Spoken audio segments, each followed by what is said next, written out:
Salut à toi, nous sommes Marie et Julien, experts comptables et moralistes, banquiers d'affaires et surtout investisseurs. Nous te souhaitons la bienvenue dans ce nouvel épisode de Kick le Boom Dream, un podcast où on parle d'investissement, de finances personnelles et d'entrepreneuriat en détente et dans la bonne humeur, avec un objectif, te permettre de nous suivre dans la quête de sortir de la rat race et de prendre ton destin en main.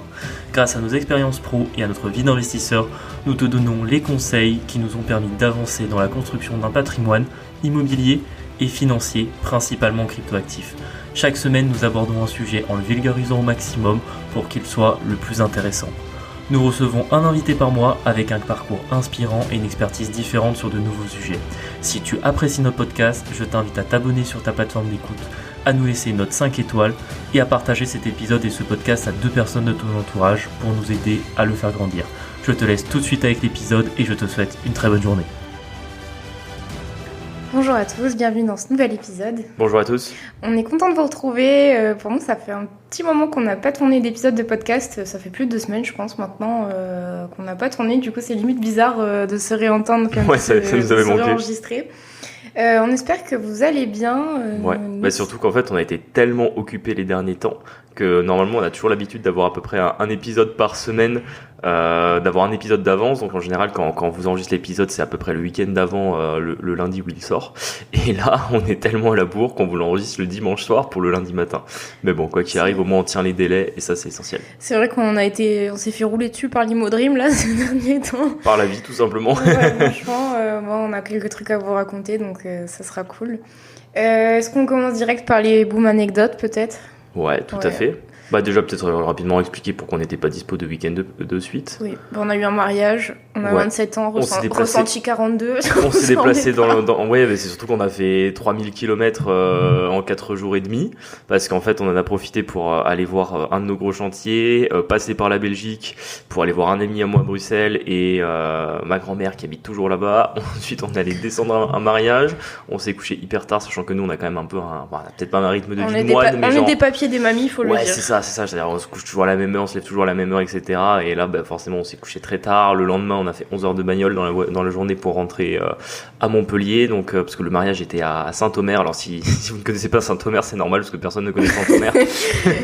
C'était un très beau mariage. C'était un très beau mariage. On était très contents. On a revu plein de personnes quand ça faisait longtemps qu'on d'un ami. Vraiment, ça nous a fait du bien parce que ça nous a permis de couper un peu. Mais là, du coup, derrière, on a enchaîné une semaine vraiment une des plus intenses de l'année. En termes de soucis, de nouvelles, de boulot, on va vous raconter ça juste après.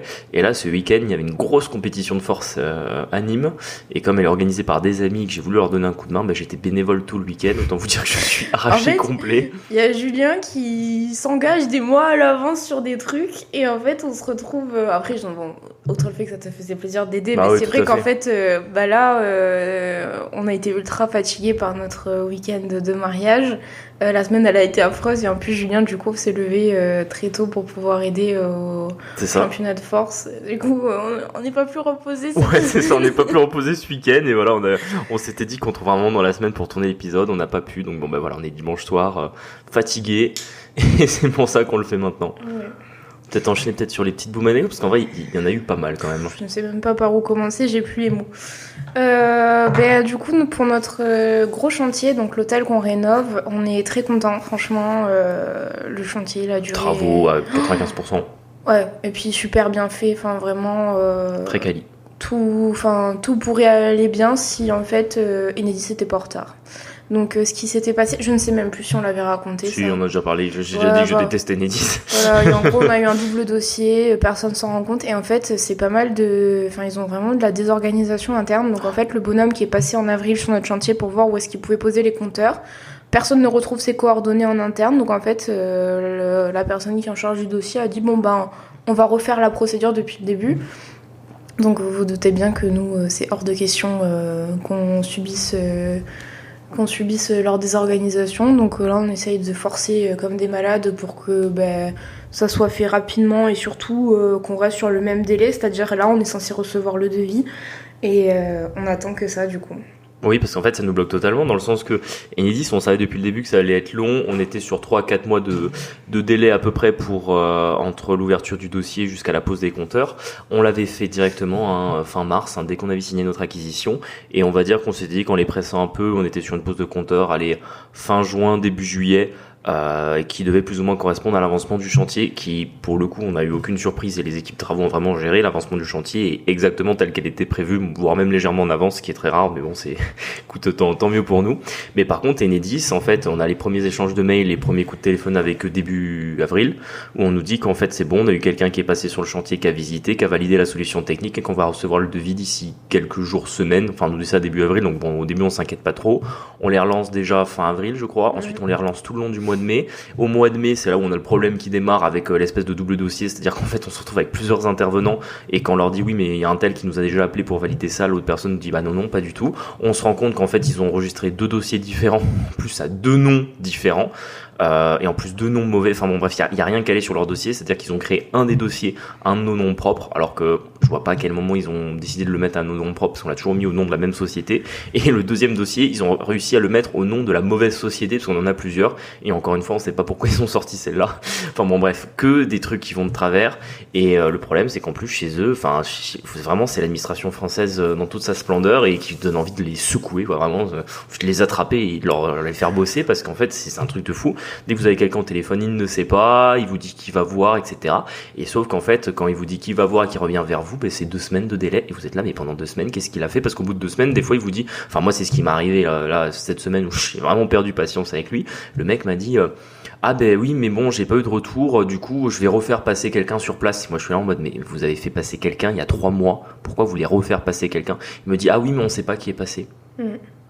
C'est ça qui est vraiment désolant, c'est qu'en plus on est obligé d'avoir affaire à ces gens-là. Enfin vraiment, ça tiendrait qu'à moi, on aurait pris quelqu'un d'autre, mais en fait ils sont nuls, donc et puis on est obligé de passer par eux. Donc, Et le problème, c'est qu'en fait, s'ils se bougent pas, on va se retrouver avec une pause de compteur en septembre et qu'en fait, on perd 2 mois de loyer, quoi. On perd juillet, août, soit pour un projet qui nous rapporte environ 4500 5000 balles de loyer par mois, c'est quasiment 10 000 euros de prévu, perdu, pardon. Enfin, c'est vraiment à vous arracher les cheveux sur la tête. Sauf qu'en plus c'est pas notre région, en soi on aurait déjà demandé un rendez-vous si c'était à Montpellier, mais en fait oui, même pas. Ils sont à 500 km. En fait le 3/4 des gens ont rien à foutre parce que c'est pas leur problème, c'est pas leur argent et ils ont rien à foutre. On n'est pas magicien, mais en fait va falloir le devenir parce que sinon on va finir par se fâcher en fait. Mais en fait on n'a pas des magiciens, juste des gens qui travaillent, quoi. En fait, vous n'êtes pas des magiciens, vous êtes des chômeurs, c'est un truc de ouf. C'est un truc de ouf, ils ne font rien. Ouais, c'est le genre de truc qui nous a tendu, voilà. Voilà, ouais, vous devez le sentir un petit peu, mais bon, encore si avec ça, on a eu pas mal d'autres trucs quand même dans la semaine. Non, allez, dans les trucs bien, on a eu notre prêt du coup. On a même 3 accords de prêt, tout s'est dégoupillé d'un coup, on n'a pas compris. Rapide au niveau des banques, on a eu 3 accords, mais bon, là encore, c'est pour raconter comment les gens travaillent mal. C'est que par exemple, il y a une banque, depuis le début, nous on demande sur 20 ans, on a bien précisé que 15 ans, ça nous intéressait pas, et il y a une banque qui nous l'a validé sur 15 ans et un taux dégueulasse en plus. Mais en plus, elle, vraiment... Enfin, je veux pas être méprisante, mais vraiment... elle comprenait rien, c'était un truc de fou. Ouais, parce qu'en plus, elle t'a posé des questions sur la comptabilité de la société, etc. Je lui réponds et en fait, elle repose les mêmes questions. Vous savez, c'est le genre de banquier qui vous demande des papiers que vous avez pas, parce que forcément, nous, comme on fait la comptabilité à notre niveau, en fait, on a une liasse fiscale et on n'a pas de plaquette. Si vous voulez la différence, en fait, la liasse fiscale, c'est ce que vous envoyez à l'administration pour déclarer les résultats de la société, et la plaquette, c'est ce que fournit votre comptable. Parce qu'on a une mission de présentation de compte, mais là, il n'y a pas de mission de présentation de compte parce qu'on n'est pas obligé d'avoir un comptable, et en fait, je vais pas payer quelqu'un alors que je suis expert comptable, tu vois ce que je veux dire. C'est ça, et puis en fait, légalement, on a besoin qu'une liasse, c'est le seul document qui est obligatoire, il n'y a pas besoin de présentation des comptes sur une SCI, et en fait, elle insistait pour avoir la présentation des comptes.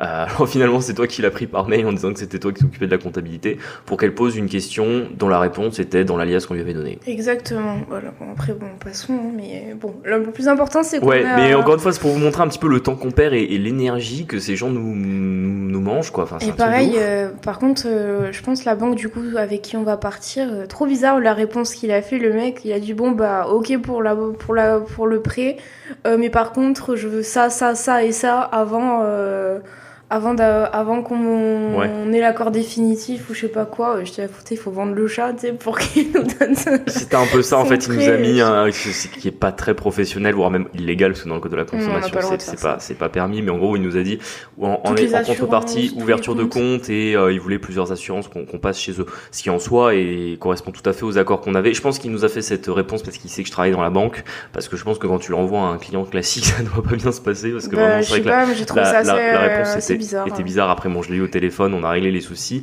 Et normalement, là, on est en train de faire les fameux questionnaires de santé pour ceux qui ont déjà fait des prêts immobiliers. Donc, ça veut dire qu'on avance et tout va bien. Et la troisième banque, ils nous avait validé avec 10% d'apport. Là, ils devaient revalider parce que nous, on avait demandé pas 10% d'apport parce que ça nous faisait encore apporter 25 000 € de plus sur le projet. On n'avait pas envie. Et en plus, j'ai toujours pas le taux. Et depuis le début, elle me dit attention, le taux risque d'être pas bon. Donc, en fait, je pense qu'on va travailler avec la Banque Populaire du Sud.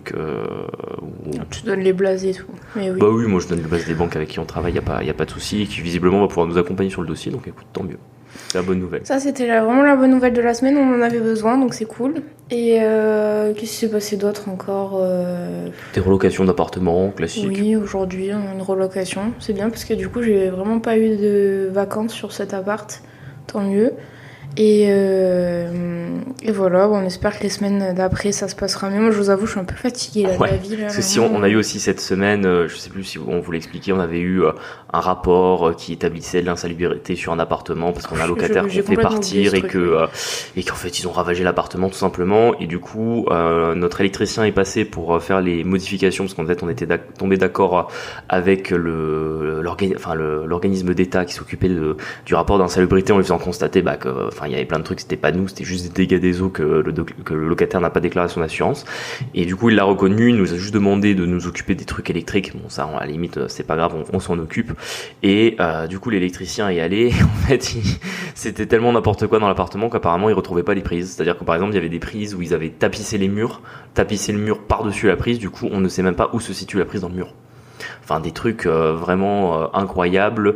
Il y avait normalement un volet roulant. Le volet roulant n'existe plus, mais il y a toujours le câble. Enfin bon, bref, après, c'est un vieux volet roulant qui devait avoir 30 ans. Donc, dans tous les cas, fallait le changer. Mais bon, pareil, le gars du service nous a dit qu'apparemment, il n'y avait pas de disjoncteur général sur le tableau. Et en fait, si, il y a un disjoncteur général sur le tableau. C'est juste qu'il se sert du tableau électrique comme d'un porte-manteau. Et que du coup, en fait, il y a tellement de choses sur le tableau qu'en fait, on ne voit pas le bouton du disjoncteur général. Enfin, des trucs, des fois, vous faites dans l'immobilier. Du coup, vous rentrez un petit peu dans l'intimité des gens et franchement, vous prenez peur, quoi, parce que c'est vrai qu'il y a des appartements comme celui-là où mon électricien m'a dit lui-même que franchement, même si on le payait pour y dormir, il ne dormirait pas dans cet appartement-là, quoi. Donc bon, ça fait partie de l'immobilier, hein. Quand on a acheté cet appartement, le locataire y était déjà. On savait parfaitement que le jour où il partirait, il faudrait tout refaire, mais bon, c'est quand même marrant qu'après les gens, ils exigent des choses alors qu'en plus, ça relève de leur responsabilité par rapport à la loi, quoi. Je veux dire, un dégât des eaux, forcément, si vous le déclarez pas, ça bousille tous les murs et après il y a de la moisissure, mais en fait, logique et juste à eux de le faire, quoi. Donc voilà, on en revient toujours que malheureusement il y a des gens qui sont complètement assistés et qui comptent sur vous pour tout, même quand à un moment donné c'est pas vous de le faire. Mais bon, bref, encore un problème qui est quasiment réglé. Je l'avais oublié, celui-là. Et ça nous fait avancer. Ouais, exactement. En question d'abonnés, cette semaine j'ai eu...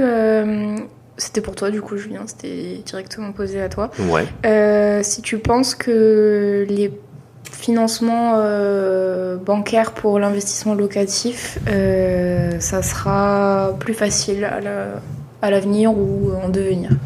Parce que là, apparemment, c'est compliqué pour tout le monde, visiblement pas que pour nous. Non, des retours qu'on a, c'est très compliqué. Moi, je le vois dans mon boulot, les prêts en ce moment, surtout sur l'investissement locatif, ça reste difficile.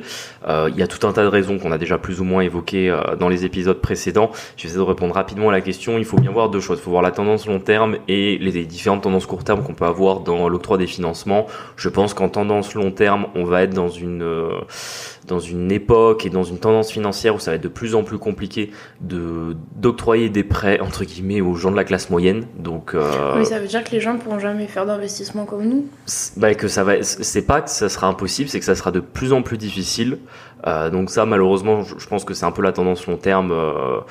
on a déjà un petit peu parlé dans des épisodes, mais voilà, aujourd'hui je vois bien, en fait, les banques, elles essaient de prêter davantage aux riches, parce que vu la manière dont le système financier est fait, en fait, si vous voulez, dans notre système financier, vous avez que les pauvres qui peuvent faire faillite. Dans le sens que même aujourd'hui, vous avez très peu de grandes banques, très peu d'entreprises, de grandes entreprises, même très peu de milliardaires qui font faillite parce que ils arrivent toujours à se financer. Très souvent, ils se financent à des taux bien inférieurs à ce que j'appelle les pauvres. C'est de manière financière, c'est en fait la classe moyenne, elle se finance. Donc les riches, ils peuvent se financer à des taux qui sont inférieurs. Donc en fait, ils payent l'argent moins cher. Les banques ont plus facilement à leur octroyer parce qu'elles estiment justement que le risque chez eux est moins élevé, et c'est effectivement le cas parce que en fait, ils payent moins d'intérêts que les pauvres. Donc vous voyez, en fait, eux sont dans un cercle vertueux, et ça crée de l'autre côté un cercle vicieux où les pauvres pourront de moins en moins emprunter parce que justement les banques trouveront que ça sera de moins en moins rentable. Et puis vous avez aussi une logique derrière financière d'optimisation, c'est qu'en soi, en termes de masse humaine et de coût fixe pour une banque, c'est le même coût de faire un prêt de 1000 euros que de faire un prêt de 1 million d'euros. Allez, j'exagère un petit peu, mais on va dire entre un prêt de 100 000 et un prêt de 1 million, c'est quasiment pareil, sauf que la banque, elle gagne 10 fois plus d'argent sur le prêt à 1 million, donc elle a tout intérêt à faire un prêt de 1 million à un riche et pas faire un prêt de 100 000 euros à un pauvre. Donc ça, c'est la tendance long terme. Maintenant, en tendance court terme, en fonction des périodes, des évolutions des taux et un petit peu de l'ambiance macroéconomique qu'on va avoir en France, va y avoir des moments où ça va être un peu plus facile d'avoir des prêts que maintenant. Alors en ce moment, je trouve que c'est particulièrement compliqué. Je pense que probablement que dans un an et demi, ça sera plus facile. Mais des périodes comme celle qu'on a aujourd'hui, je pense qu'il faudra s'habituer à ce qu'à nouveau dans 3-4 ans, on a à nouveau une période de remontée des taux, les banques qui veuillent de moins en moins prêter. On n'est pas aussi à l'abri d'une autre crise financière ou de tout un tas d'événements qui peuvent venir compliquer un peu tout ça. Je pense qu'en tout cas, les très belles années qu'on a eues, en tout cas sur la décennie 2010 et plus ou moins jusqu'à l'année 2021, je pense qu'on va petit à petit s'en éloigner, qu'on ne reverra pas une aussi belle période pour faire des prêts. Mais encore une fois, c'est pas une note défaitiste. Je pense que pour ceux qui se bougent, ça sera toujours possible d'emprunter. Je pense que j'ai bien répondu à la question. Tu as bien répondu à la question. Merci. Test validé. On passe peut-être au sujet du jour, du coup, un peu particulier, parce que ça aussi, du coup, c'est des choses où en fait là, on s'est un peu fait happer par la vie. Moi, j'ai pas été très active sur Instagram, je vous avoue. On essaye de vous trouver des sujets qui pourraient vous plaire, donc n'hésitez pas à nous le dire sur Instagram, soit parce qu'on poste pas, qu'on regarde pas, donc n'hésitez pas à nous envoyer des messages. Oui. Et là, du coup, t'as voulu faire, c'est une idée de Julien, de faire un... Ouais, peut-être juste avant que tu fasses l'épisode, on avait parlé de faire une FAQ. Alors, elle est toujours pas abandonnée, bien évidemment. On va la faire. Je pense qu'on la sortira plutôt dans l'été, dans un épisode ou dans une période, où ça sera un peu plus calme pour nous et où aussi des fois on voit, naturellement dans l'été, parfois il y a un petit peu moins d'écoute parce que les gens sont à la plage et un peu moins en voiture dans les embouteillages pour aller au boulot. Donc, je pense qu'on sortira la FAQ à ce moment-là. Et encore une fois, n'hésitez pas à nous poser toutes nos questions. C'est juste que si on avait dit que l'épisode sortirait dans 3 semaines, je pense qu'il sortira plutôt entre milieu et fin juillet, je pense, environ. Donc voilà, c'était juste la petite parenthèse sur la FAQ. Ok, donc je reprends où j'en étais. Je vais t'avoir coupé. Du coup, c'est toi qui avais proposé un thème comme ça, c'est les 5 niveaux de fortune. Ouais, tout à fait. C'était parce que je trouve que c'est des fois assez intéressant. Ça rejoint un peu. Alors, ça n'a pas vocation à répondre à toutes les questions et tous les soucis que peuvent avoir nos auditeurs. Mais souvent, quand on a des questions, c'est souvent des questions qui sont parfois très larges, où c'est compliqué d'y répondre sans avoir la situation de la personne, dans le sens où toutes les situations ne sont pas équivalentes. Et en fonction de votre niveau d'avancement, vous avez parfois des choses qui vont être plus intuitives ou plus faciles à tel ou tel niveau d'avancement, et ou à l'inverse ça va être très dur. Je vais vous donner un truc tout bête, mais si par exemple quelqu'un me dit est-ce que j'investis en immobilier ou en bourse, en fait c'est une question qui est quasiment impossible à répondre. Alors on peut donner entre guillemets les grandes clés pour choisir l'un ou l'autre, mais ça va avant tout dépendre est-ce que la personne elle peut faire de l'effet de levier. Si déjà la réponse est non, alors elle doit déjà aller vers la bourse. Ou à l'inverse, si la personne elle n'a dans son patrimoine elle n'a que de l'immobilier, c'est peut-être mieux effectivement qu'elle commence à investir dans une autre classe d'actifs. Donc voilà, c'est pour vous montrer que parfois sur des grandes questions très larges, en fonction de là où vous allez vous classer, de votre niveau d'avancement, vous n'avez pas les mêmes stratégies qui vont être possibles. Et là, je voulais un petit peu, donc en plus on l'a fait à la main, donc vous retrouverez pas ce classement sur internet. Celui-là, il nous est propre. On a essayé de classer un petit peu les 5 niveaux d'avancement. Donc on a appelé ça les 5 niveaux de fortune, où vous allez vous situer quand vraiment vous partez du niveau 1. Donc vraiment, vous n'avez pas de patrimoine, pas de revenus, jusqu'au niveau 5 où vous êtes, on va dire, un très riche de plusieurs centaines pas plusieurs centaines, j'exagère, mais en tout cas plusieurs dizaines de millions d'euros de patrimoine, et de vous montrer un petit peu dans chaque avancement quels vont être vos objectifs, quelles vont être vos clés, quels vont être les pièges et quelles sont les solutions pour avancer à l'étape d'après, parce que je pense que souvent quand on parle de flouze, ce qu'on veut, c'est continuer à progresser. On peut peut-être passer à la première catégorie, du coup. Ouais, tout à fait. Celle-là, elle est quand même à double tranchant, je trouve, dans le sens où, là, on parle du coup des étudiants ou des très jeunes actifs. Ouais, en fait, dans cette catégorie, vous allez retrouver, j'ai mis les élèves, en fait, c'est pour les lycéens, donc typiquement, si jamais vous écoutez ce podcast, il y en a quelques-uns et que vous êtes mineurs, vous êtes dans cette catégorie. Les étudiants, les chômeurs, les emplois précaires. Donc dans les emplois précaires, vous avez les alternants, les CDD. En gros, vous commencez votre vie active, ou alors vous êtes par exemple à temps partiel à côté de vos études, vous rentrez là-dedans. Vous avez les stagiaires aussi. Vous avez aussi dans certaines professions, par exemple si vous êtes stagiaire avocat ou en tout cas toutes les professions où vous n'êtes pas considéré soit en CDI, soit vous n'êtes pas à votre compte avec, on veut dire, un business qui tourne, vous rentrez dans cette catégorie. Et ouais, alors du coup, c'est une catégorie qui est un peu particulière parce que déjà, tu vas avoir peu de revenus.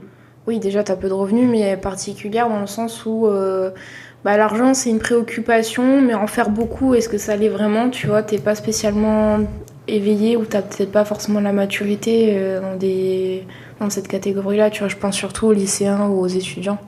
Ouais, mais après ça dépend, tu vois, parce que quand j'ai mis cette catégorie là, c'est quand même, on va dire, pour les gens qui à un moment donné vont s'intéresser d'aller plus loin. Alors effectivement, comme tu dis, quand t'es lycéen, tu te dis pas je veux gagner 10 millions d'euros, tu vois, mais ça peut rapidement le devenir, et dans tous les cas, ça a toujours été la clé de ce podcast, on voit quand même que l'argent c'est le problème majeur de notre société. Je pense que particulièrement quand tu es dans cette catégorie-là, tu veux plus de flouze, tu veux augmenter tes revenus. Parfois, tu veux même aussi moins travailler parce que tu commences déjà à travailler, tu commences déjà à te dire que ça va mal se passer, tu vois. Et forcément, tu te dis, quelles sont les solutions pour en sortir? Tu vois, cette catégorie-là, c'est un peu je tape sur Internet comment devenir riche, tu vois. Ouais.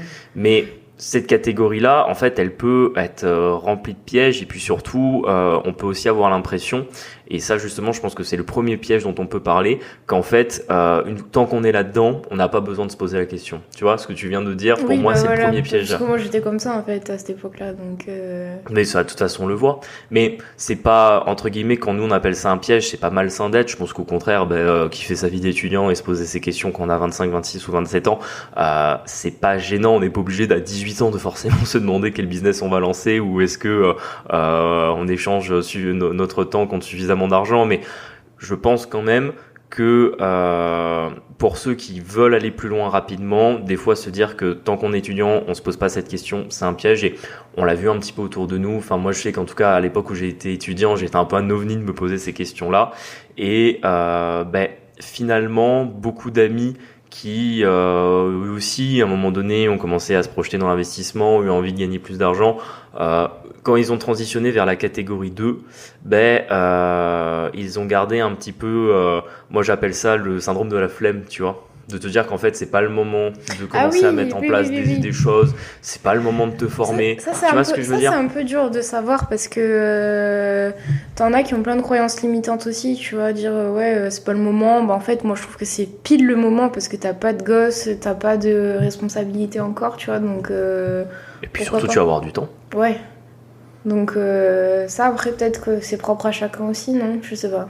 Non, enfin oui, comme tu dis, c'est propre à chacun, mais quoi qu'il arrive, pour moi cette catégorie, son principal objectif quand vous êtes dans les différents dans ce stade 1, en vrai, vous devez vous former. Ce qui va être important, c'est d'avoir de la connaissance, et en plus, ça va être d'autant plus facile que vous allez être justement dans les études, vous êtes dans un moment de votre vie où vous apprenez beaucoup. Alors des fois ça peut être dur d'apprendre encore plus, mais je pense que vous avez les clés pour justement prendre les bases, de vous dire ok, dès que je passe à la catégorie 2, on passe vraiment au niveau supérieur.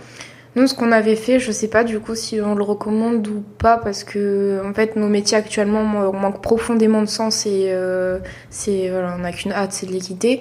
Mais en fait, nous on a fait des jobs, on a fait des études et des jobs qui sont utiles justement pour devenir riche, c'est-à-dire que on est tous les deux calés en fiscalité pour pouvoir payer le moins d'impôts et savoir comment niquer le game en fait. Je le dis pas trop les inspecteurs fiscaux. Non, mais ce que je veux dire, c'est que là-dedans on a une vraie spécialité, et on est c'est sûr que ça nous sert tous les jours d'avoir cette formation-là. Après, elle manque cruellement de sens. Donc, est-ce qu'il vaut mieux prendre le temps de se former dans quelque chose qu'on aime ou dans un domaine qui peut nous plaire, enfin qui peut nous servir, tu vois ce que je veux dire ou pas? Oui, je vois tout à fait. Après, il y a aussi nous on a poussé le truc un peu loin et c'est parce qu'on avait déjà des études qui s'y prêtaient et parce que vraiment on a fait le choix en mode déter de se dire quoi qu'il arrive on finit nos études et le but c'est d'avoir l'indépendance financière le plus rapidement possible. Mais la réalité c'est que maintenant si jamais vous êtes médecin ou si vous faites des études d'ingénieur, ça va être compliqué pour vous de vous orienter vers la banque, la comptabilité, la fiscalité. Par contre vous pouvez acquérir les bases là-dedans. Et ça, c'est deux choses différentes, tu vois.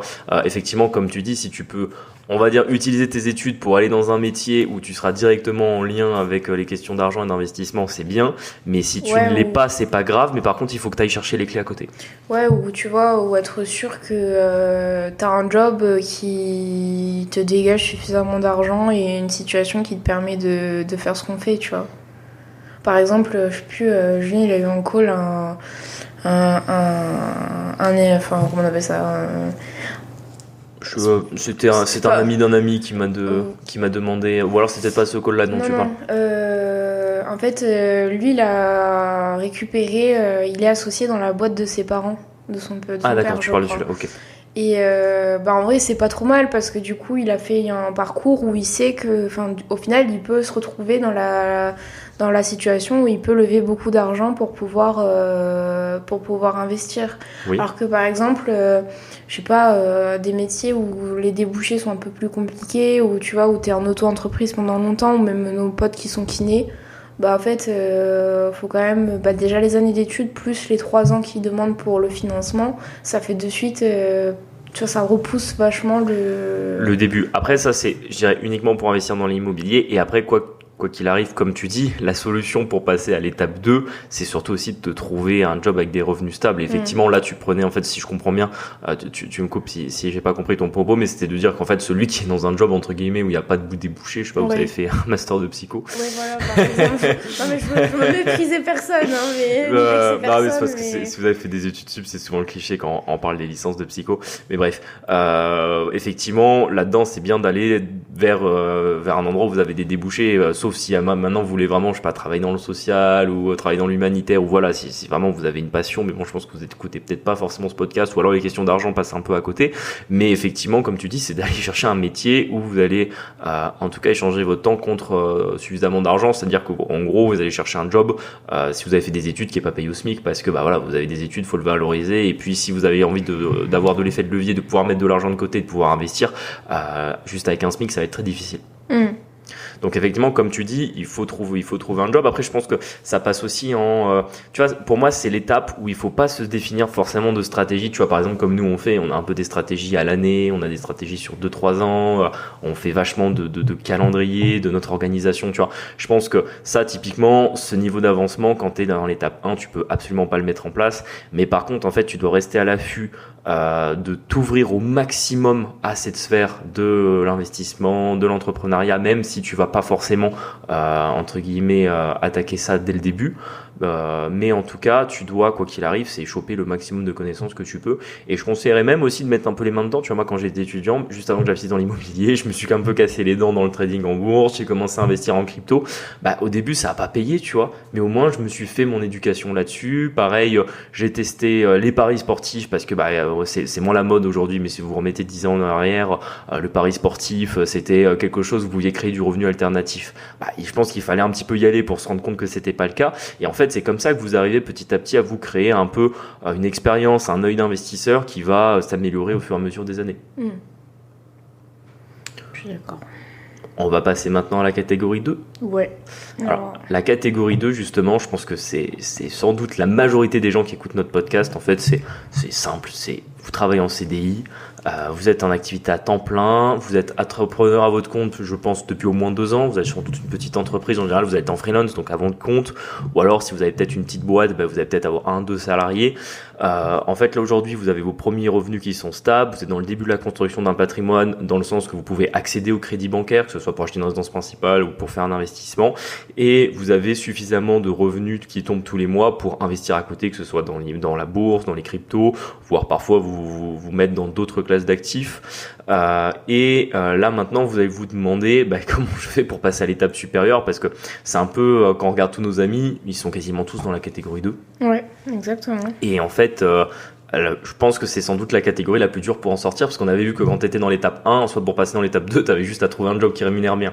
Là maintenant, pour passer dans la catégorie 2 et vraiment passer à la création d'un patrimoine, c'est là où c'est le plus important, parce que c'est ici où il va falloir mettre le maximum d'efforts en fait. Ouais. Faut mettre de l'argent de côté, on vous l'a déjà dit, de toute façon tous ces conseils-là pour passer au step d'au-dessus, c'est de garder son rythme de vie bas, c'est-à-dire pendant le plus longtemps possible. Ouais, ce qu'on avait déjà dit, d'en tirer le rythme d'étudiant, un peu Exactement. le monk mode, donc le mode du moine, en essayant de pas trop dépenser, de surtout pas augmenter votre niveau de vie trop vite, parce que quand vous faites ça, malheureusement après on peut plus le rebaisser, ou alors ça vous coûte. Et ce qu'on veut, c'est que vous puissiez investir sans que ça vous coûte sans que ça vous coûte trop en termes d'énergie et puis d'estime de soi aussi. Et pareil, du coup, je pense que c'est bien aussi de commencer à voir pour quelle appétence on a sur quel investissement on a de l'appétence. Sa spécialité d'investissement. Parce que je sais qu'il y en a qui adorent faire de la LCD, nous c'est pas du tout notre délire, mais en soi, pourquoi pas, tu vois. Tu vois, ça... Pareil, les cryptos, on connaît quelqu'un qui a fait des grosses plus-values crypto, super, tu vois. Tu vois, je pense que là, tu vas un tout petit peu trop vite. La spécialisation de l'investissement, pour moi, c'est l'étape d'après. Pour moi, justement, dans la catégorie 2, tu dois être un peu touche à tout. Tu dois faire de l'investissement immobilier, si tu veux faire de la LCD, tu fais un peu de LCD, tu fais un peu de location longue durée, il faut que tu commences au moins... tu cherches un peu à quelle appétence t'as, tu vois. Oui, c'est ça, mais t'es pas dans la spécialisation. Parce que justement, là, je suis d'accord avec toi que la spécialisation, c'est ce qui va vraiment te permettre d'aller vite, plus loin, mais ça, c'est la catégorie 3, tu vois. Donc, on va pas trop vite. Là, on est quand même dans la catégorie 2, faut pas oublier que la catégorie 2, en fait, c'était là, t'es en mode, maintenant, qu'est-ce que je fais ? J'ai vu partout que quand je voulais investir dans l'immobilier ou mettre de l'argent de côté, il me fallait des revenus, j'ai les revenus, je travaille beaucoup, je suis fatigué, j'aime déjà plus mon job, je veux quitter le boomer dream, comment je fais, tu vois ? Et pareil, dans cette catégorie 2, du coup, je pense que ce qui est bien, c'est de faire une petite introspection et de voir quels sont les objectifs qui nous tiennent à cœur, tu vois. Trouver son pourquoi. Ouais, ça je suis d'accord avec toi, c'est aussi le moment où tu dois trouver ton pourquoi, c'est-à-dire en fait trouver le pourquoi, c'est trouver ce qui va vous permettre en fait quand vous allez avoir des moments de doute, des moments difficiles, des proches qui vont venir aussi parce qu'on va reparler de l'entourage juste après, mais qui vont venir vous jeter un petit peu à la figure que vous faites les mauvais choix, arriver à avoir en fait cette petite lumière dans l'obscurité qui va vous tirer en avant et vous empêcher de vous arrêter. Parce que c'est un peu le souci, tu vois, là justement, dans les pièges à éviter pour moi dans cette catégorie, c'est surtout l'entourage, parce qu'en fait, la catégorie 2, en réalité, vous avez une bonne partie de la population qui est dedans, mais sans forcément la volonté d'aller plus loin, de commencer à aller dans l'étape 3. Et pourquoi ? Parce que vous avez aussi une grosse pression de l'entourage à ce moment-là, quand par exemple, je sais pas, vous devez aller faire un truc le week-end et que vous avez prévu de faire plein de visites de biens immobiliers samedi après-midi et que vous avez des potes qui vous ont proposé d'aller faire un tour à la rivière, si vous leur dites non, je suis pas dispo parce que je dois aller visiter des biens immobiliers, sauf si vous êtes investisseur depuis longtemps, mais je veux dire, si vous l'avez jamais fait, vos potes ils vont pas comprendre, ils vont dire ah ouais mais pourquoi tu fais ça, t'es sûr, écoute t'as travaillé toute la semaine, là c'est le week-end, on te propose de faire une activité, viens la faire avec nous, tes visites tu pourras les faire plus tard, alors que non, justement c'est maintenant qu'il faut les prioriser, c'est maintenant qu'il faut avancer. Et le fameux syndrome de la flemme qu'on avait dans l'étape 1, on peut aussi le retrouver dans l'étape 2, et d'ailleurs dans l'étape 2 il va aussi prendre une autre forme, c'est la recherche du meilleur moment pour investir, pour commencer. Parce que c'est un peu normal qu'on n'a jamais investi, on a toujours l'impression que c'est pas le bon moment, que pour investir dans l'immobilier. Mais il n'y a jamais de bon moment en fait, tu prends tout un tas de facteurs, faut y aller, au bout d'un moment, faut y aller quoi. Ouais, tu te dis, fallait investir plus tôt, ou alors tu te dis, les marchés financiers, non, ils vont peut-être y avoir une crise l'année prochaine, putain, je regarde. Surtout que les inconvénients d'une situation à telle date, c'est pas les mêmes dans une autre date un peu plus tard, mais pareil pour les avantages, donc en fait, il y a jamais de bon moment, tu vois. Faut juste être à un instant T, tu dis bon ça c'est mes forces, ça c'est mes faiblesses et il faut y aller quoi. Non mais ça t'as entièrement raison là-dedans. Donc justement c'est un petit peu la peur de se tromper, la peur de faire une erreur. C'est aussi le moment où normalement si vous avez bien suivi ce qu'on a expliqué jusqu'à maintenant, vous avez acquis de la connaissance aussi, vous êtes un petit peu formé sur ces questions-là, mais vous avez aussi un petit peu l'inexpérience, c'est-à-dire c'est un peu peut-être pour ceux qui ont fait des études, ils ont dû avoir un peu cette impression, c'est que quand on sort des études, on a l'impression qu'on sait rien faire parce qu'en fait il nous manque l'expérience et c'est avec l'expérience qu'en fait on devient efficace, qu'on a justement de l'assise et finalement de la pointe qui va nous permettre de nous dire bon mais là je me trompe pas, je fais les bons choix. Ça nous permet peut-être d'aller dans là on va dans le dur, la 3e catégorie. T'avais peut-être autre chose à dire sur la catégorie 2? Non, je pense qu'on a fait le tour. Nous on s'y trouve je pense dans la catégorie 3, non? Ouais, je pense que tout à fait, on est dans la catégorie 3. Alors celle-ci, ça maintenant on s'adresse à des investisseurs. On est presque dans la 4 en vrai. Quasiment dans la 4. Ouais, je pense qu'on est entre la 3 et la 4, tu vois, sinon on devait se placer individuellement. Et d'ailleurs, dans ce podcast, je vous invite à chacun un petit peu à essayer de voir dans quelle catégorie vous êtes le plus reconnu et de voir en fonction après des différents pièges, différents conseils qu'on vous a donnés si vous êtes un peu identifié et qu'est-ce que vous pourriez faire pour aller plus loin. Donc la catégorie 3, on est toujours sur quelqu'un qui travaille, qui a des très bons revenus. Alors ça peut être là maintenant en général, si vous avez pareil, quand on parle de quelqu'un qui a des bons revenus, ça peut être un salarié qui soit monte un petit peu en expérience en grade, ou alors qui justement s'est dit bon ben maintenant si je travaille, il faut que ça soit quand même bien payé, donc il a fait en sorte de changer de boîte pour aller là où il pouvait le mieux payer pour ses compétences. Ça peut aussi d'être parti en Suisse. Tu vois, on a pas mal d'amis aujourd'hui qui partent en Suisse pour aller choper des meilleures rémunérations. Donc en fait ça permet de très bien vivre. Ça permet aussi petit à petit de se créer un patrimoine. Là on parle aussi des investisseurs en général qui ont commencé à acheter 2 biens locatifs. Tu vois par exemple cette 3e catégorie, pour moi c'est vraiment la catégorie de mes clients banque privée. Tu vois, j'en ai énormément qui sont dans la catégorie 3, un peu moins qui sont dans les catégories 4 et 5, parce que vraiment la catégorie 3 tu vas voir dès que tu as une prof libre, donc un avocat, un médecin, etc. C'est patrimoine de 100 à 500 du coup. Ouais mais tu vois ça vraiment le niveau de patrimoine je l'ai mis à titre indicatif. Pour moi c'est un peu pour qu'on se donne une idée quand on les auditeurs ils ont pas ce qu'on a sous les yeux, mais du coup c'est Julien il a écrit personne en emploi avec de bons revenus, patrimoine de 100 à 500K. Tout à fait. Mais pourquoi ? Et quand je dis toujours patrimoine de 100 à 500K, c'est un patrimoine net. Donc forcément, si vous imaginez quelqu'un qui a 500K de patrimoine, en général, la personne a toujours des dettes immobilières. Donc ça veut dire que vous avez au moins un patrimoine vous avez un patrimoine brut en général de 1 million, voire plus. Et à côté, vous allez avoir un peu de cash sur des PEA, sur des livrets, voire sur des assurances vie si vraiment vous êtes mal conseillé, que ça vous intéresse pas du tout et que vous avez un petit peu fait les mauvais choix. Et là, vous pouvez rapidement tomber, je pense que c'est le plus gros piège qu'on peut avoir là-dedans, c'est un peu le syndrome du nouveau riche. Et ça, tu vois, on a plein de potes qui l'ont fait ça en vrai. Ouais, on a des amis qui l'ont fait. Alors attention, tu vois, parce que cette catégorie 3, on peut à la fois classer ceux qui ont de très bons revenus ou ceux qui ont de moins bons revenus mais qui ont commencé à investir. Et ça peut aussi leur arriver. Tu vois, ça, on n'en a pas des investisseurs qui ont eu le syndrome du nouveau riche dans notre entourage, mais par le biais de notre réseau, j'en ai déjà rencontré quelques-uns et en vrai je trouve que c'est se tirer une très très grosse balle dans le pied parce que je pense que je trouve que c'est quand même légitime en fait. C'est des âges où en fait au bout d'un moment quand ça fait longtemps que tu charbonnes, t'as envie de profiter un peu de tes sous quoi. Ouais, mais le problème c'est qu'encore une fois c'est ne pas mettre en face de ses objectifs l'énergie nécessaire pour les atteindre. Et ça, malheureusement, c'est ce que je disais juste avant, c'est se tirer une grosse balle dans le pied, parce qu'en fait, vous allez augmenter votre niveau de vie trop vite par rapport à l'augmentation de vos revenus ou à ce que vous pouvez vous permettre. Donc, un exemple tout bête, mais ça va être une grosse voiture. Oui, la voiture, c'est le premier truc qui me vient. Ouais, tu vois, c'est un truc tout bête, mais c'est vrai que là, il y en a un membre de notre famille, on a fait les 3000 km, on nous a prêté un Range Rover Sport. Ouais. Et c'est vrai que c'est génial, on a fait 3000 km. Je n'ai pas vu le trajet passer. Dans des très bonnes conditions, c'est une super voiture, mais bon, c'est une voiture aujourd'hui avec tous les malus, elle doit valoir, je peux regarder les prix, mais je lance dans les 100 000 euros. Le problème, c'est que honnêtement, pour avoir une voiture à 100 000 euros, un patrimoine net de 500 000 euros, c'est pas suffisant. Bon, c'est pas suffisant du tout. Je pense que dans une bonne logique de gestion de patrimoine, à 500 000 euros de patrimoine net, vous devez avoir une voiture qui coûte maximum 30 000 euros. Maximum. Alors vous allez me dire oui c'est pas beaucoup, bah oui mais après si vous voulez une plus belle voiture il faut aller un peu plus dans l'occasion, il faut éviter les voitures qui vont être trop chères. Bon on n'est pas là pour que parler de voitures mais voilà c'est pour vous donner un exemple principal des erreurs qu'on va faire et le pire en plus dans cette catégorie là c'est quand vous dites que vous avez de tellement bons revenus qu'en plus vous permettez d'utiliser votre capacité d'emprunt pour aller chercher des voitures en leasing ou des prêts conso pour un mariage ou pour des très belles vacances, etc. Parce que oui, effectivement, vous gagnez de bons revenus, vous dites non, mais quand même, je peux me permettre de me faire un voyage à 15 000 euros. Ouais, mais un mariage à 15 000 euros, le souci c'est que par rapport à vos revenus, si déjà vous avez une grosse partie qui part dans des impôts, que vous avez, on va dire, beaucoup de dépenses contraintes tous les mois qui sont élevées, et que éventuellement vous mettez pas énormément d'argent de côté, en fait vous allez vite vous retrouver à soit vous endetter, soit en fait le peu d'argent que vous avez mis de côté dans l'année, il est parti dans les vacances.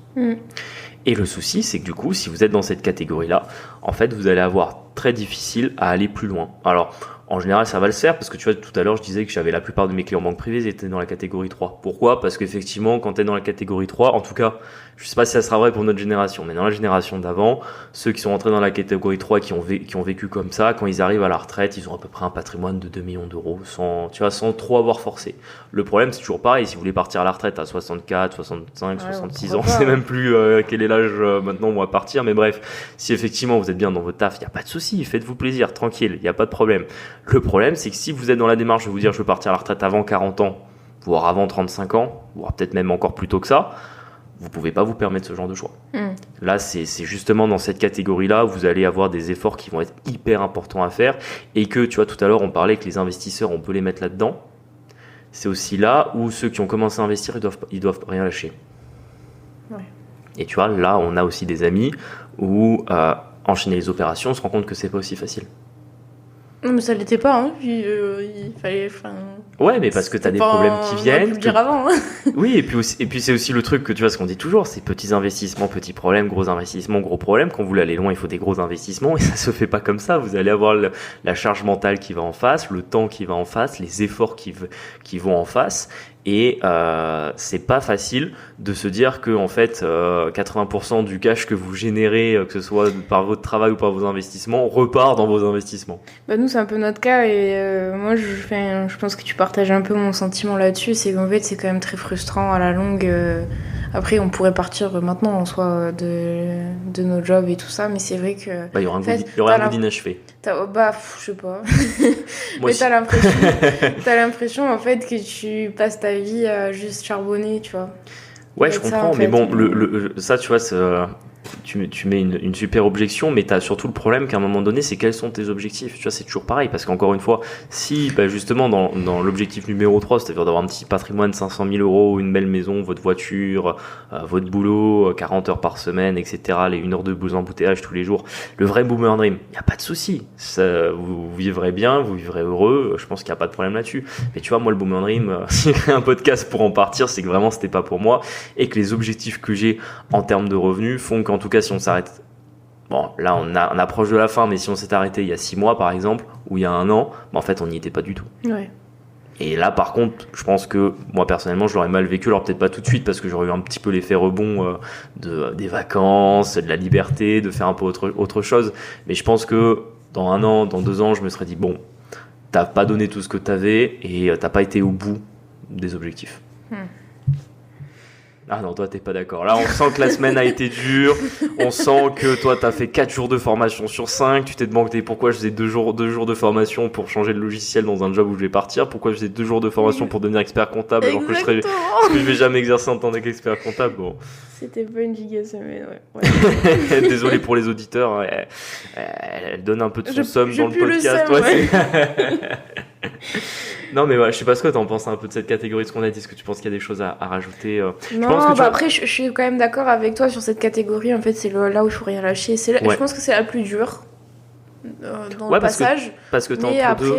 Mais parce qu'en fait, tu commences à goûter un petit peu. Tu vois, typiquement, t'es dans la catégorie où tu peux te permettre d'acheter la belle voiture de tes rêves. Mais en fait, c'est ça le pire. Tu peux te permettre de te prendre les super vacances. Voire tu peux te permettre de prendre une fois les super vacances et pas de les faire chaque année encore dans cette catégorie-là, ou 3 ou 4 fois par an, tu vois. En fait, t'es juste à l'aube du truc et c'est un peu genre, je sais pas si ça vous est déjà arrivé, mais en tout cas, personnellement, ça m'est déjà arrivé parce que voilà, je suis un peu gourmand et je suis impatient. Genre, quand il y a un gâteau qui cuit très bien dans le four, et genre vous voyez que le gâteau est quasiment cuit et qu'en fait vous dites peut-être l'exemple du gâteau c'est pas mon exemple, je vais prendre l'exemple des pâtes parce que moi ça m'est arrivé plein de fois, les rares fois où je vais pas manger.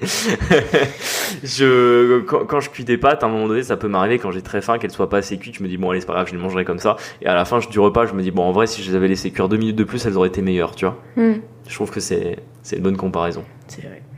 Et par contre, ceux dont on n'a pas parlé, mais qui rentrent aussi dans cette catégorie, c'est que, tu vois, je parlais un peu des entreprises qui tournent. Il y a aussi nos amis médecins, nos amis kinés qui rentrent dans cette catégorie. En fait, ça tourne, il n'y a pas de souci, vous dégagez des gros chiffres. Je pense que dans le cas des entreprises, vous êtes dans des cas où vous êtes dans des petites entreprises et que votre entreprise vaut pas encore très très cher. Parce que forcément, si maintenant vous êtes par exemple dans le cas dont tu as parlé tout à l'heure, l'entreprise elle vaut plusieurs millions d'euros. Donc on n'est plus forcément dans la même logique de patrimoine net, on n'est pas dans les mêmes problématiques. Si maintenant vous avez une boîte qui vaut plusieurs millions, en fait vous serez plutôt dans la catégorie 4 dont on va parler juste après. Mais par contre, voilà, vous avez une petite boîte, vous dites j'ai un fonds de commerce, si je le revends 100, 200, 300 000 euros, c'est bien, mais en fait vous n'êtes pas encore sorti du Boomer Dream, dans le sens que si demain vous revendez votre boîte 300 000 euros, ça vous permet pas de ne plus travailler jusqu'à la fin de votre vie. Ouais. Donc là encore, il faut continuer les efforts, voire revendre votre entreprise, partir sur autre chose si vous avez atteint le plafond, ou alors continuer à l'optimiser, continuer à la faire avancer. C'est vrai. Catégorie 4. Ouais. Julien a écrit patrimoine de 1 à 5 millions net, du coup. Ouais, tout à fait. Net de dette. Plus besoin de travailler. T'as beaucoup de clients dans cette catégorie ou pas? J'en ai quand même pas mal. Après, la réalité, c'est qu'ils sont vieux. Oui. Mais honnêtement, ouais, j'en ai vraiment beaucoup.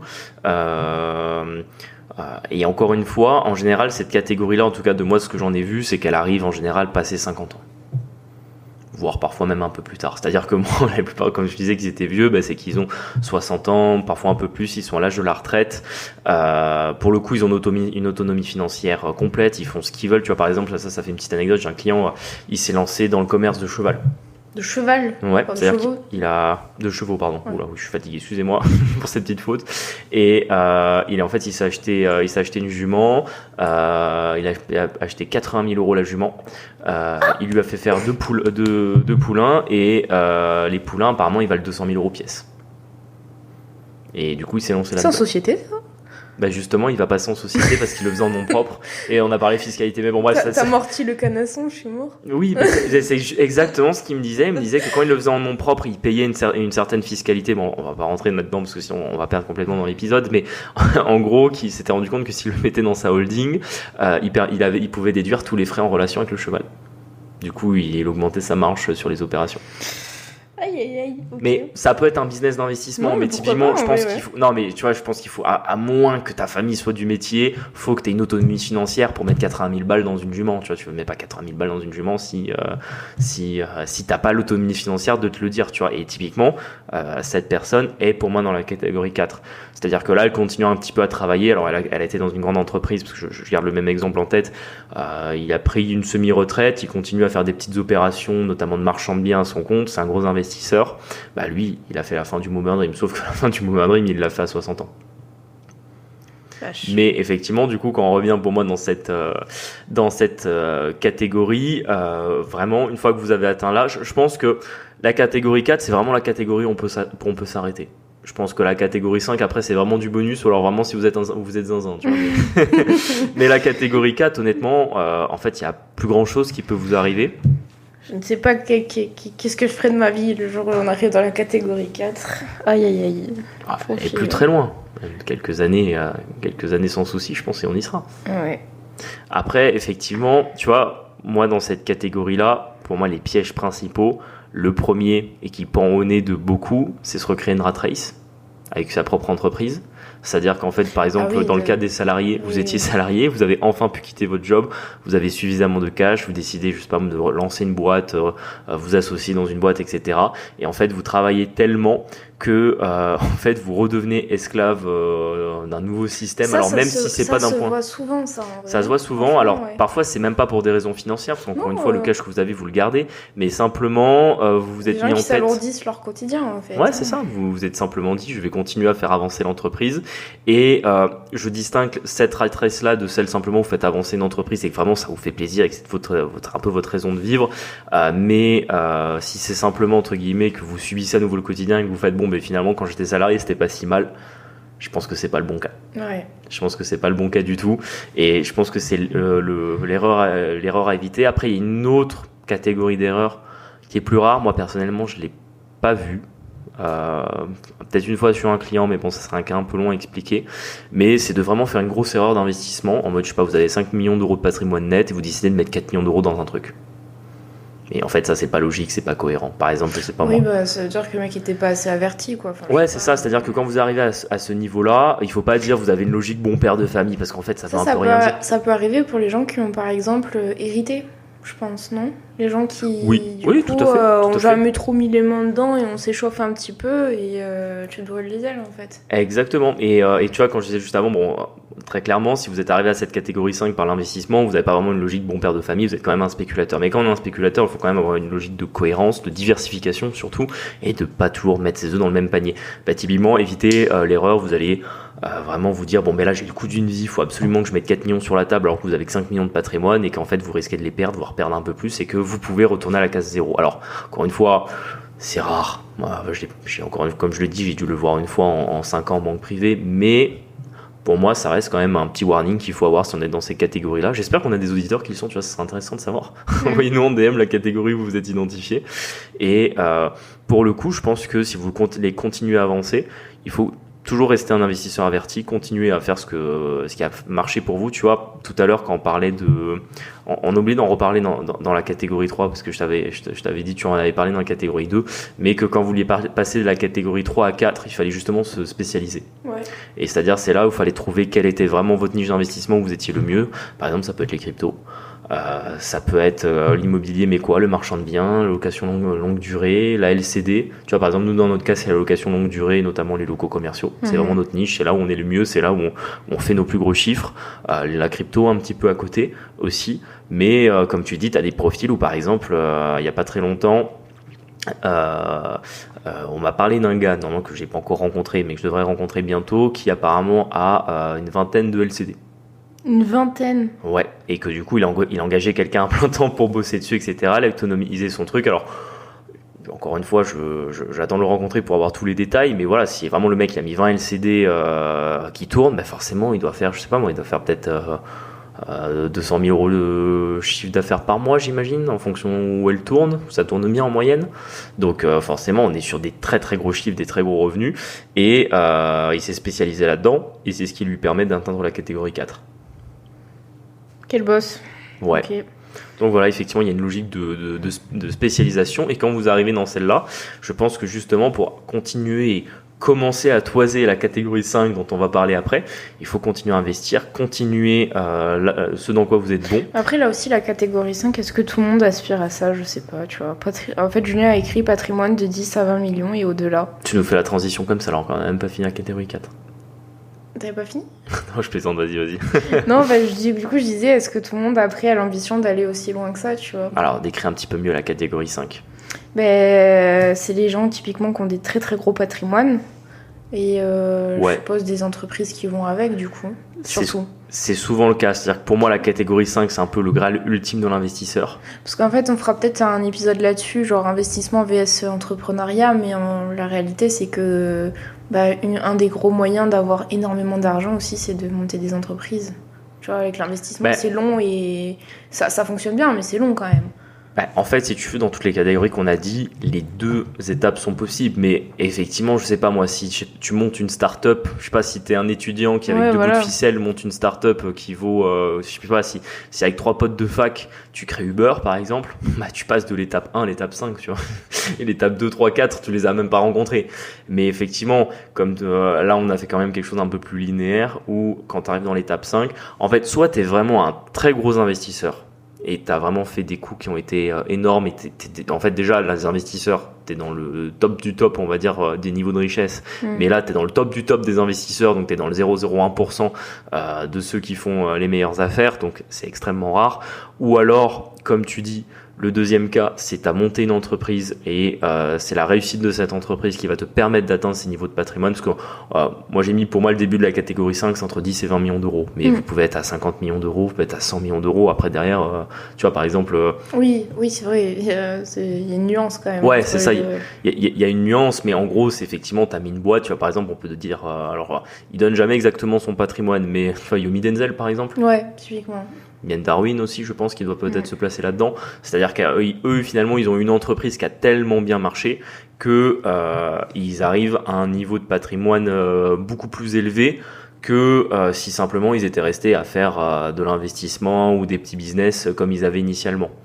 Après, le dernier cas où je pense que tu peux atteindre cette catégorie, c'est quand tu crées une entreprise d'investissement. Je sais pas si tu comprends un petit peu ce que je veux dire, mais c'est qu'en gros, tu vois, non, pas nécessairement un fonds, mais qu'en gros, ton investissement devient tellement industriel, en termes un peu gros, que ça en devient une boîte. Par exemple, tu es un tellement gros investisseur immobilier que tu commences à engager des salariés, tu vois. Et en gros, tu es passé de 50 lots à gérer tout seul à 200 lots à gérer avec 5 salariés, tu vois. Ouais. Et ça, j'en ai quelques-uns des clients comme ça.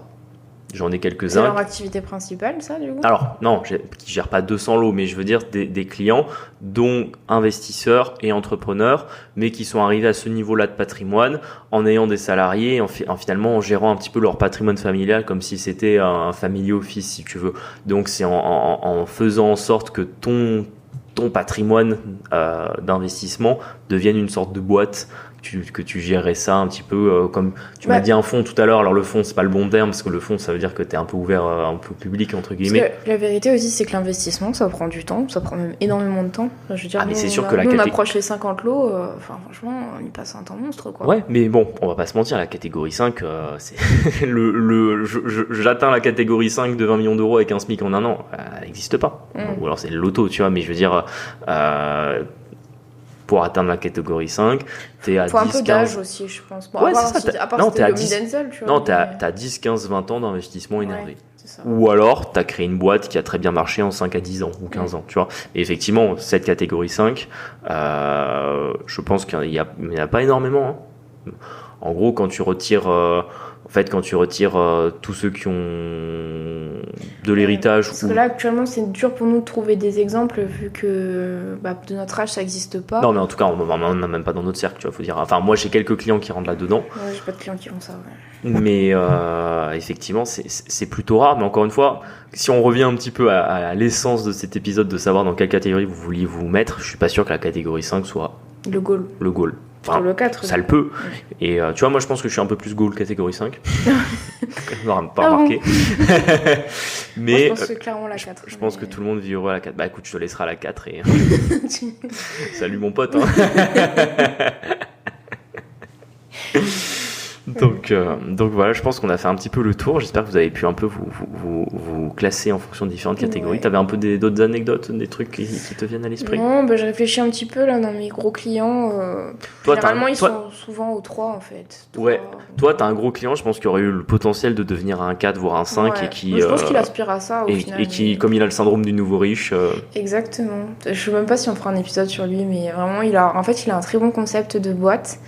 Et la boîte est jeune, en vrai, elle a même pas 5 ans. Et en fait, il a un super business model, mais il flambe tout. C'est un truc de malade, il flambe tout. Toute la trésor, il la crame combien? Il crame 400 000 par an? Ouais, c'est ça. C'est chaud. Vous imaginez dépenser 400 000 euros par an? Et vraiment, il n'y a pas un sou, quoi. Je veux dire, c'est vraiment un problème, c'est que là, il n'y a plus de trésor sur les comptes de toutes les sociétés, parce qu'en fait, il prend tous les dividendes.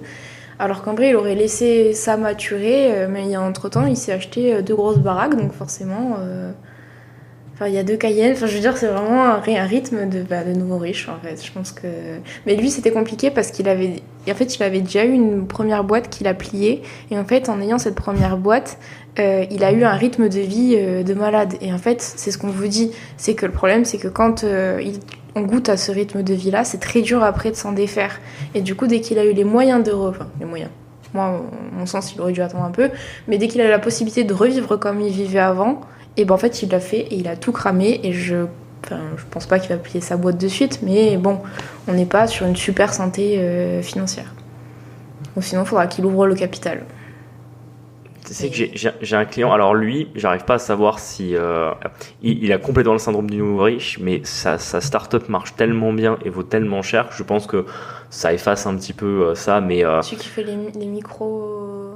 Non, un autre client qui a créé une... Je peux pas te le dire parce que c'est quand même un minimum de secret professionnel, tu vois. Mais lui, pour vous dire, il a 2 cartes infinites qu'on a mis au maximum des plafonds, c'est-à-dire on les a déjà augmentés à 40 000 euros par mois. Il a réussi à bloquer les 2. Il dépense 40 000 euros par mois. 80 000 une fois en un mois. Mais il a le temps de faire ça? Sa femme, visiblement. Non, mais bon, ils ont des dépenses. Des fois, ça m'arrive de regarder leur compte juste pour voir à quelle vitesse l'argent peut sortir, mais c'est des fois des trucs de fou, quoi.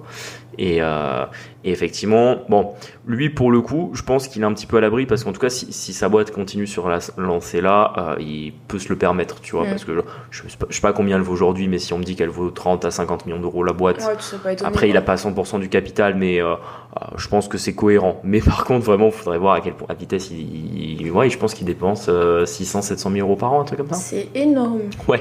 Après, il y a les prêts immobiliers dedans, attention. Il habite à Montpellier. Il habite à Montpellier. Ok. Mais ouais, dinguerie. Donc tu vois, typiquement ça, quand on reparlait tout à l'heure, c'est vraiment les pièges pour moi qu'il faut absolument éviter. Toi, tu dirais que ça serait quoi ton rythme de vie idéal? Qu'on donne un petit peu aux auditeurs ce que nous on projette aussi, peut-être un petit peu. Moi, je me suis toujours dit que vraiment tu faisais ce que tu voulais à partir de 20 000 euros par mois. Ok. Pour moi, c'est le niveau où tu n'as plus besoin de te... En tout cas, pour moi, hein. Il y en a, par exemple, moi j'ai déjà entendu, il y en a qui t'ont dit qu'il fallait 50 000 euros par mois, tu vois, mais je pense qu'en vrai, j'aurais du mal à les dépenser. Mais je pense que tu mets 20 000 euros par mois, je sais que je peux tout payer sans regarder le prix. Parce que je sais que même tout ce qui me fait kiffer, ça vaut pas autant. En fait, tu vois, pour moi, le goal ultime, c'est de savoir que dans ce que tu as envie et besoin pour vivre, ça ne dépasse pas du coup le montant que tu t'alloues tous les mois. Et moi, je pense que 20 000 euros par mois, nickel. Mais je t'avoue que peut-être un peu moins, ça dépend aussi le rythme que tu as. Tu vois, par exemple, au rythme que j'ai aujourd'hui, en vrai, on vivrait comme des princes à 5 000 balles par mois, tu vois. Mais si on se dit que forcément le niveau de vie va un petit peu évoluer, parce qu'il y aura des enfants, plus de voyages, une maison, ouais, je pense entre 10 et 20 000 euros par mois. Ok. Et toi ? Et moi, j'ai un peu de mal à savoir exactement...